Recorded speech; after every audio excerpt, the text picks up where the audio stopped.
केजरीवाल बाहर प्रचार अभियान पर।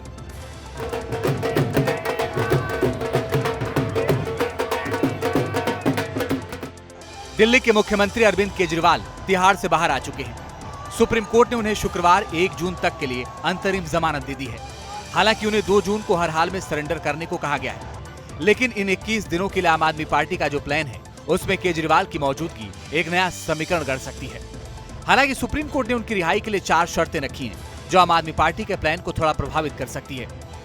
इनमें पहली यह है कि केजरीवाल आबकारी नीति से जुड़ी कोई बयानबाजी नहीं कर सकेंगे।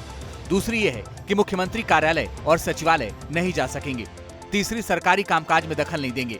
और चौथी, शराब नीति से जुड़े किसी भी गवाह से बात नहीं करेंगे। लेकिन सबसे बड़ी राहत यह है कि आम आदमी पार्टी का लोकसभा चुनाव में रुके हुए प्रचार को वो फिर से नई गति दे सकते हैं। वो सभाओं में जा सकते हैं, रैली भी कर सकते हैं और डोर टू डोर कैंपेन में शामिल भी हो सकते हैं। अरविंद केजरीवाल जी जेल से बाहर आ रहे हैं और आपको कुछ दिनों के अंदर दिखेगा कि देश के अंदर अब बड़े बदलाव इनकी रिहाई के साथ दिखने लगेंगे। और मुझे लगता है आज का फैसला ऊपर वाले का भी एक इशारा है कि शायद अब चीजें बदल रही हैं। जो इस देश के लोकतंत्र पर हमला हो रहा था, जो संविधान पर हमला हो रहा था, उसको बदलने का समय आ गया। इसका मतलब यह है कि केजरीवाल को अंतरिम जमानत मिलना आम आदमी पार्टी के लिए बड़ी राहत है। लेकिन ये राहत सिर्फ प्रचार अभियान तक सीमित नहीं है, बल्कि इस राहत का एक और पक्ष है जो कानूनी तौर पर आम आदमी पार्टी के लिए जेल में बंद नेताओं के लिए शुभ संकेत हो सकते हैं। दरअसल केजरीवाल की जमानत को कानूनन आधार बनाया जा सकता है। आरोपों के तहत आबकारी केस में केजरीवाल मुख्य अभियुक्त हैं और अगर मुख्य अभियुक्त को राहत मिलती है तो सह अभियुक्तों को भी ये राहत संभव है। इसलिए चुनाव प्रचार के लिए मनीष सिसोदिया के लिए भी अंतरिम जमानत की अर्जी लगाई जा सकती है। हालांकि सुप्रीम कोर्ट और आम आदमी पार्टी के वकील इस संबंध में पूर्वानुमान लगा चुके होंगे, लेकिन ऐसा होता है तो फिर आम आदमी पार्टी के चुनाव अभियान को एक नई धार मिल सकती है, जिसका असर दिल्ली की लोकसभा सीटों पर पड़ सकता है। इसलिए आम आदमी पार्टी के नेता इस समय बहुत खुश हैं।